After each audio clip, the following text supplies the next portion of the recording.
What's up guys, my name is Alan Spurs and welcome back to the channel. And in this video, I'm going to give you all my secrets. It's how I still study languages with a full-time job. If you're new to the channel, I currently work a 9 to 5 as a product manager. And when I'm not working, I like to study Korean and Tagalog. And you can look at those videos somewhere over here. But I know it's really hard to study languages with a full-time job. You still might be tired, you don't want to study after 5 o'clock, but I have some tips for you. So let's get started. And so the first tip that I have is to make it a priority.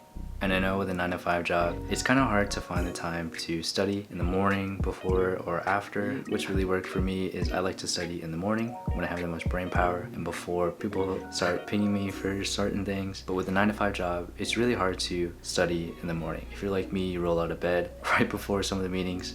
So what I like to do is I like to study a little bit of vocab right when I wake up. I'm currently learning from this list of 625 words in Tagalog. And every week I load my Quizlet and maybe about 20 words or so, and I go through that list right before or right when I eat breakfast. It only takes 5 minutes or so, but I found that those small 5 minutes every day kind of builds over time. And eventually I did finish that 625 word list for Korean, trying to do that right now for Tagalog. And so I would recommend trying to make it a priority, even if it is one of those smaller things, so like learning vocabulary in the morning for 5 minutes a day. And so the second tip that I have is consistency is key. And this is all about building a habit. And so when you're learning a language, I would say one of the hardest things is to build that habit and to incorporate it into your daily life. And so for me, one of the things that's worked is I use this app called Strides. And like I said, when I was learning vocabulary in the morning, this is where I track that and I press that button. And out of all the habit tracking apps that I've really used, this has really helped me. I like the animations that it has, and it also is just simple. It doesn't keep it too complicated, lets you see your streak that you're going. And this has really motivated me to keep studying every single day. But life happens, and sometimes you don't have the time to study for a day, and that's okay. And one thing that I like to think about is this framework from Matt Diavella. It's called the 2-day rule.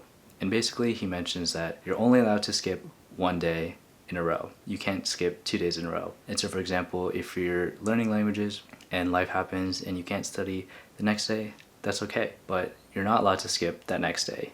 And this helps build the momentum, especially if you use that app that I mentioned earlier called Strides. You can keep track of if you're missing a day or not skipping a day. That's something that I would recommend doing. Try and build that habit and try and be consistent. And so the third tip that I have is to hold yourself accountable financially.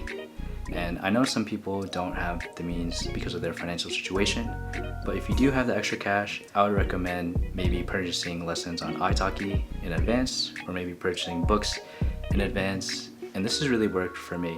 When I was self-studying Korean for about a year, and I was basically just studying alone, I didn't really have someone to converse with, and I wanted to switch it up. And so I went on italki, found a couple lessons with a tutor, and because I purchased that lesson in advance, this really motivated me to be prepared for that lesson and to be more engaged, because it is with a real person. And so that's something that I recommend doing. Italki lessons are only maybe around 10 bucks or so, and then it goes up maybe all the way to 20, which honestly isn't that bad considering if you have a 30-minute lesson. Also, that's something that I would recommend if you do have the extra cash. I know some people don't have the option financially, and that's okay, but there are a lot of different resources out there, especially on YouTube, that are free. If you guys are just starting to learn a language, to have just the video for you. It is 3 tips before starting a new language, but that's something that I would recommend doing. Hold yourself accountable financially. And so the fourth tip that I have is to just manage your energy. When you have a 9 to 5 job, you aren't gonna have the most amount of energy after your job. And so something that I would recommend doing is maybe switching out your active study sessions with just passive ones. Instead of just studying grammar for the day, maybe just watch a couple of shows. I actually have mentioned this in the past. I use a Netflix plugin that allows me to see both the English and the other language subtitles. 콘실리엘이다. 나 피아해. I'll put that link in the description down below. But that's something that I like to do. It still allows me to learn that language, but also is not too much of an energy sink. So that's something that I would recommend there. And so the last tip that I have is to just do more on the weekends. Sometimes on the weekdays when you have a 9 to 5, you're maybe also going to the gym, eating dinner, so you don't have that much time to study languages itself. So what I like to do is just study vocab in the morning, 5 minutes a day, but on the weekends I like to do more of a heads down study session, maybe 30 to 40 minutes. Right now it's learning Tagalog, so I like to learn a grammar point or two on the weekends, just 30 minutes active study session, just managing your energy and managing your time just to fit in your schedule. As long as you're doing something every single day, or at least every other day, that is something, and you're just building momentum from there. And so that's pretty much it. Thank you guys so much for watching. Those were some of my tips on how to study languages, even with a full-time job. And if you're like me and you're just starting a new language, I actually have a video just for you. 3 tips before learning any language, and is something that I think you would enjoy. I'm gonna put it somewhere over here.